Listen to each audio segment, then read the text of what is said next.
Have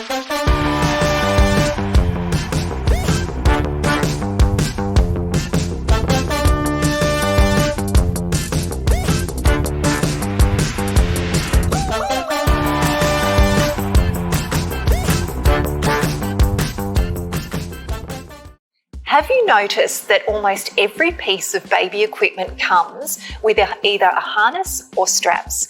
They're there for good reason. Whether it be the change table, the capsule, the pram, or the baby rocker, always use them according to manufacturer's directions. And avoid putting the capsule or the baby rocker up onto a table or a bench because accidents can happen. They can be knocked, or bub wiggling around in there can move them towards the edge as well.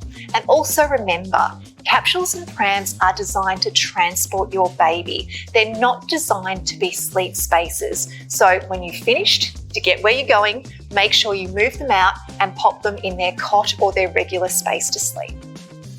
When we think about caring for our babies, we're often thinking about the physical care, so washing our babies, feeding our babies and settling them and getting them to sleep. I really like parents to understand that our babies are also seeking connection with us from birth. So actually from the minute our babies are born, they're seeking out human faces over any other shape, and they actually know the voices of the primary caregivers who have been around them in the womb. So they're seeking that out and they are wired to connect with us because it's how they survive. So when we look into our baby's eyes and enjoy that beautiful mutual gaze, when we enjoy some beautiful skin to skin and we soothe our babies when we cry, we're actually doing a process called co-regulation. That is wiring our babies' brains for connection, and it's actually creating resilient humans that will go better in the future.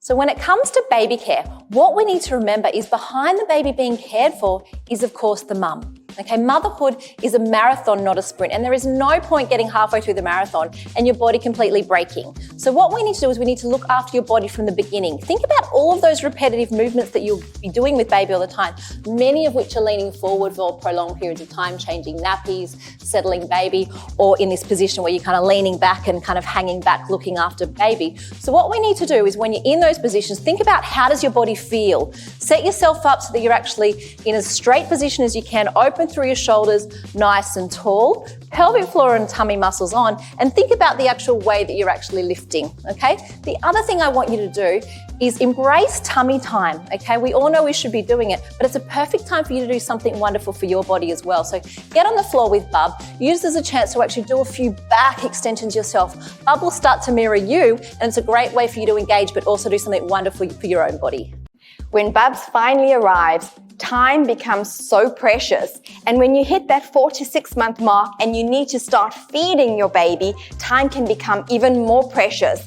So my go-to advice is to focus on multitasking meals that can be used to feed all family members. When I had my baby, one of my favorites was my chickpea and pumpkin pancakes. I used to make chickpea and pumpkin puree for Bubs, chickpea and pumpkin pancakes for my toddler, and then I used to make the batter into big pancakes or wraps for myself. So focus on simple meals that can be used to feed everyone.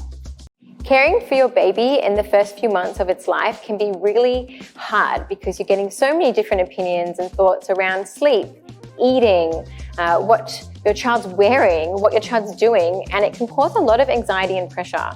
And when your child is feeling emotionally dysregulated, and what that means is crying, feeling irritable, needing mum or dad or another parent caregiver to give them nourishment and connection, the most important thing to care for your baby is by being their emotional anchor.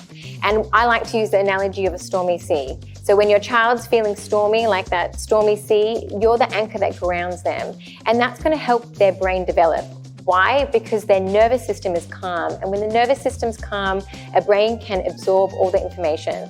And don't forget, your baby's brain is so spongy that they're learning the most they'll ever learn in the first 2 years of their life. So be that anchor for them and support them in that nourishment and helping them be calm.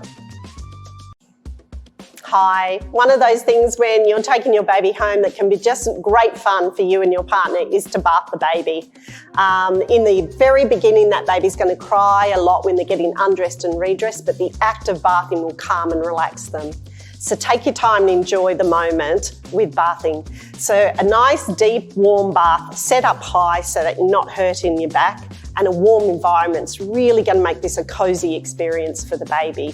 Another tip is that once you're getting your baby out of the bath, just put a nice warm towel down. You'll see them calm down and enjoy the moment. So then by picking them up and giving them a cuddle, all the warmth of the bath will just make that baby cosy, and you'll be surprised at how well they sleep after it.